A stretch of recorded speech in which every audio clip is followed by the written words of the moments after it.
아, 왜 이렇게 춥냐? 놀러 가고 싶다. 놀기는 우리 이번 겨울방학이 얼마나 중요한데 너는 벌써부터 논다는 생각을 하냐? 아, 왜 공부는 해도 끝이 없냐? 지친다, 지쳐. 야 민수야, 성장기에 잘못 앉으면 척추가 굽는다 했잖아. 얼른 똑바로 앉아. 알겠어요. 설마 자세 때문에 척추가 휘겠어요? 제가 자세 안 좋은 게 하루 이틀도 아니고. 어? 에? 에이, 설마. 엄마! 엄마!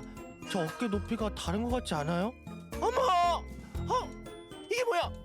어머 민수야, 너 이거 언제부터 이랬어? 저도 잘 모르겠는데 오늘 보니까 유독 높이가 다른 것 같아서요. 어머머머머머! 빨리 옷 입어. 병원 가자. 내가 엄마가 말했잖아. 자세가 중요하다니까. 어떡하려고 그러지 진짜. 척추측만증 초기로 보이네요. 검사 좀 더 해보고요.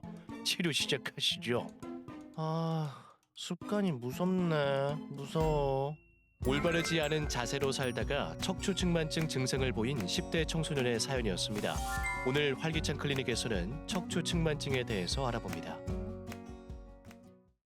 네, 여러분의 활력 넘치는 인생을 위해 활기찬 클리닉 함께 하시죠. 네, 오늘 클리닉에서는요, 척추 측만증에 대해서 얘기 나눠볼 텐데요. 김민경 원장 모셨습니다. 반갑습니다. 네, 반갑습니다. 안녕하세요. 통증학과 전문의 김민경입니다. 네, 네, 반갑습니다.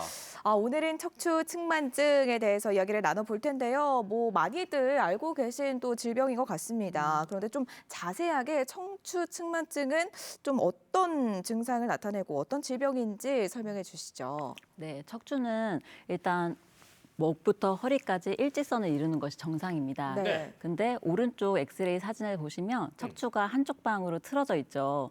이렇게 척추가 C자나 S자로 틀어진 상태를 척추 측만증이라고 이야기합니다. 오, 저분은 좀 많이 네. 휘었는데요. 그러게요. 육안으로 보기에도 네. 확실히 휘어져 있네요. 그러게요. 측만증이 생각보다 주변에서 흔하게 볼 수 있는데 네. 네. 사실 좀 고백하자면 저도 측만증을 갖고 있어서 원장님께서도요? 네, 오늘 오른쪽 엑스레이 사진은 네. 좀 제 사진을 좀 가져와 봤습니다.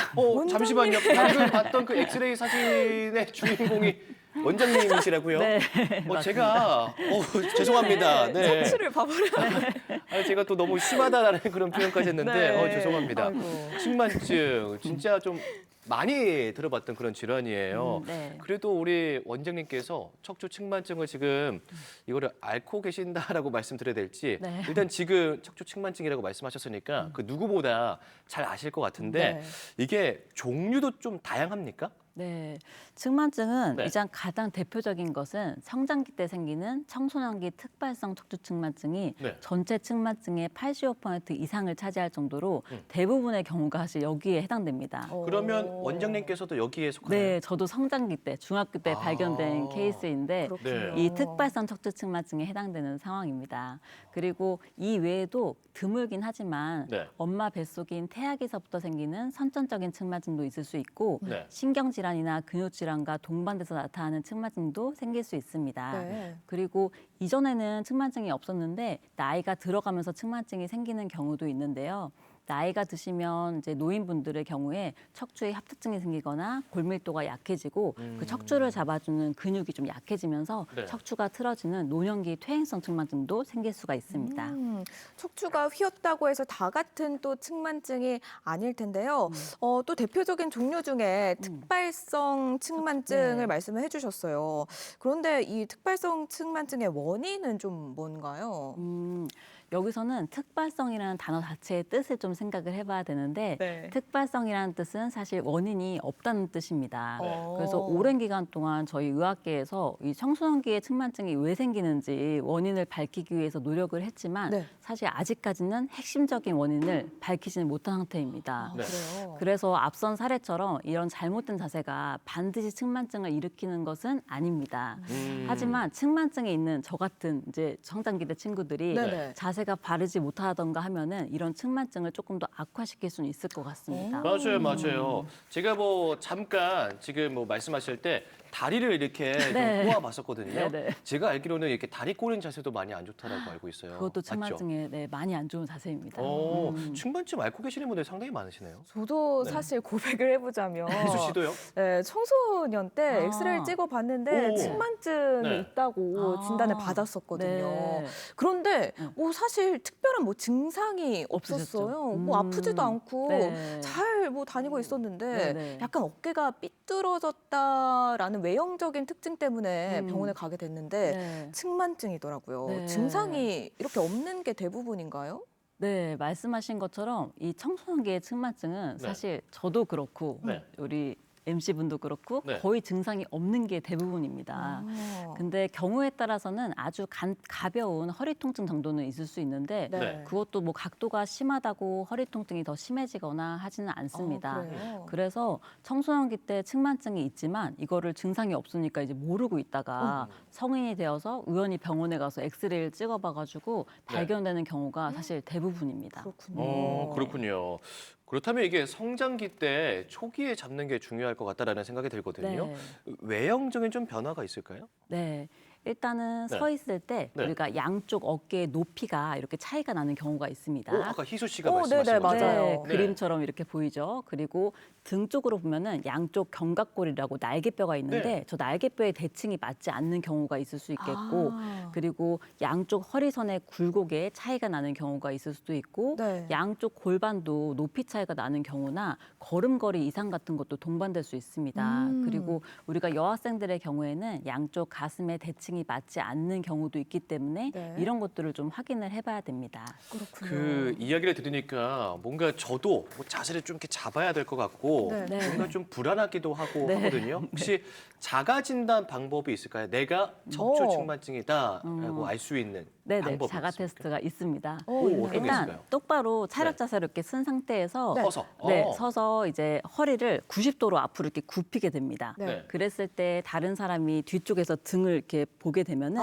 양쪽 등의 높이가 같은 게 정상적인 상황인데 네. 양쪽 등이 저 오른쪽처럼 이렇게 차이가 나는 경우도 있거든요. 그러게요. 네, 저런 경우는 이제 측만증을 많이 의심을 해볼 수 있는 상황입니다. 우리 시청자 여러분도 뭐 이렇게 허리 숙이는 거 쉬우니까 네. 집에 한번 다른 해보시면. 구성원분들에게 그러게요. 네. 좀 진단해 달라고 하면 좋을 것 같네요. 네. 그렇다면 뭐 이렇게 체형 변화를 보고 병원에 가게 된다면 또 어떤 검사를 하는지도 궁금한데요. 네, 일단 병원에 오시게 되면 제가 앞서 말씀드린 것처럼 이런 체형 변화를 면밀히 관찰을 하는 게 우선일 것 같고 네. 정확한 확인을 위해서는 목부터 이제 허리까지 전체 척추가 다 나오는 홀스파인 엑스레이를 촬영을 하게 됩니다. 네. 이 홀스파인 엑스레이 검사에서 측만증이 있다고 판단이 된다면은 가장 각도가 심하게 틀어져 있는 부분을 편행선을 잇고 여기서 수직인 각도를 측정을 하게 되는데 이 각도를 우리가 콤스 각도라고 합니다. 네. 네. 그래서 이 콤스 각도는 측정하는 의사에 따라서 오차가 10도 정도가 발생할 수 있기 때문에 오. 이 각도가 10도가 넘어가는 경우부터는 측만증이라고 진단을 하게 됩니다. 원장님은 몇 도 정도? 저는 중학교 때 17도 정도가 나왔습니다. 17도면 좀 심한 경우인가요? 심하진 않고 네. 약간 경도라고 그래도 볼 수 있습니다.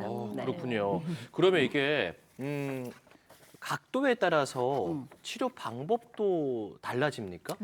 네. 일단 치료를 말씀드리기 전에 이 청소년기의 측만증하고 네. 성인의 측만증은 사실 치료가 엄격히 좀 다릅니다. 네. 성인의 경우에는 네. 사실 특별한 증상이 있지 않는 이상은 특별한 치료를 하지는 않습니다. 왜냐하면 성인의 경우에는 뼈가 사실 이미 굳어진 상태이기 때문에 네네. 이거를 휘어진 걸 다시 일자로 피는 거는 수술밖엔 사실 방법이 없기 때문입니다.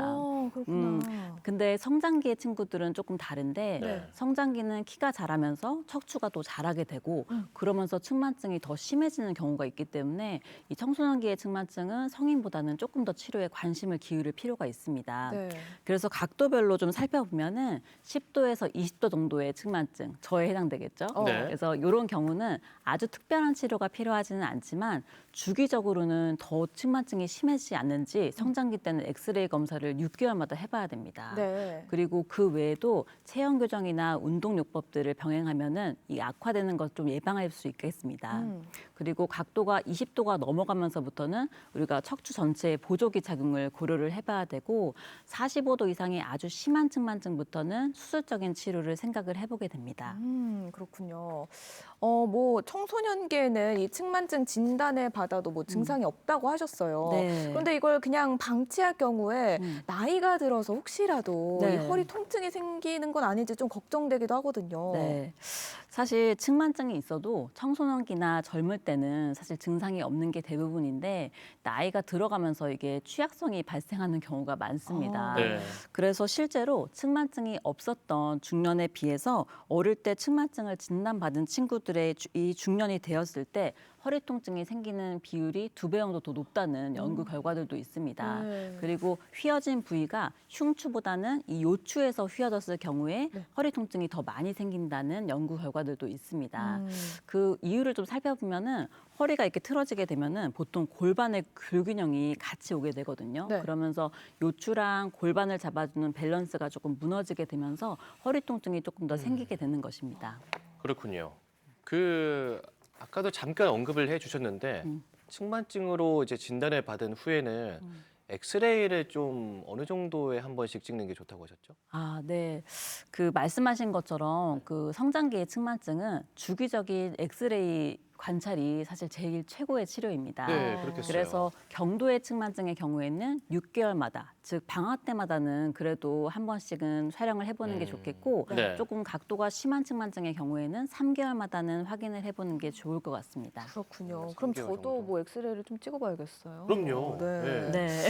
그렇다면 뭐 이렇게 측만증을 앓고 계신 분들도 있을 수 있고 아니면은 좀 예방하기 위해서 평소 습관이나 운동 중에 좀 좋은 습관 있으시면 알려주시죠. 가장 중요하겠네요. 네. 일단은 가능하면은 바른 자세를 하는 게 가장 중요할 것 같습니다. 그리고 우리 학생들의 경우에는 앉아 있는 자세가 워낙 많기 때문에 네. 그런 시간 동안 다리를 꼬는 습관이 있다거나 아니면은 좀 비스듬히 이렇게 앉아 있거나 하는 안 좋은 습관들을 없애려는 노력이 필요할 것 같습니다. 네. 그리고 그 외에도 운동으로는 스트레칭이나 수영 같은 걸 통해서 척추의 유연성을 조금 기르려는 노력이 필요할 것 같습니다. 수영이 또 도움이 되는군요. 네, 맞습니다. 저도 뭐 학창 시절뿐 아니라 뭐 지금도 집에 책상에 앉아 있으면 이게 다리를 계속 이렇게 꼬게 되고 네. 그리고 점점 이렇게 엉덩이가 뒤로 계속 내려가요. 네. 이게 누워있잖아요. 엉덩이가 아래로 내려가 있는 자세도 정말 안 좋은 거죠. 그쵸. 허리에 부담을 많이 주는 거죠. 네, 사실 좀 어려운데 저도 사실 다리 꼬는 습관이 있긴 있어서 아유 고치기- 원장님은 네, 그러시면 안 되는데. 고치기가 상당히 어렵습니다. 그러면 네. 뭐 다리를 왼쪽으로 갔다가 오른쪽으로 갔다가 이건 괜찮을까요? 아니, 그것도 많이 질문하시는 내용 중에 하나인데 제가 그럴 때마다 절대 그러지 마시라고 아, 그래요? 말씀드립니다. 최대한 바른 자세를 하고 이제 엉덩이를 그 의자 뒤쪽으로 최대한 많이 붙이고 붙여서. 바르게 앉아 있는 게 제일 좋을 것 같습니다. 네, 네. 자 마지막으로 척추 측만증에 대해서 강조하고 싶으신 말씀 있으면 좀 남겨주시죠. 네, 오늘 제가 말씀드린 것처럼 성장기의 측만증은 원인과 증상이 없기 때문에 발견하기가 좀 어렵습니다. 하지만 성장기 때 발견을 하지 못한다면 성인이 되어서는 할 수 있는 치료가 사실 거의 없기 때문에 그만큼 조기 발견이 중요합니다. 따라서 성장기에 자녀를 둔 가정에서는 자녀의 체형 변화가 조금이라도 있다면 가까운 시일 내에 병원에 내원하셔서 엑스레이 검사를 찍어보시면 좋을 것 같습니다. 네, 오늘도 좋은 말씀 남겨주셔서 고맙습니다. 오늘은 척추 측만증에 대해서 알아봤습니다. 도움 말씀 주신 김민경 원장님 고맙습니다. 고맙습니다. 감사합니다.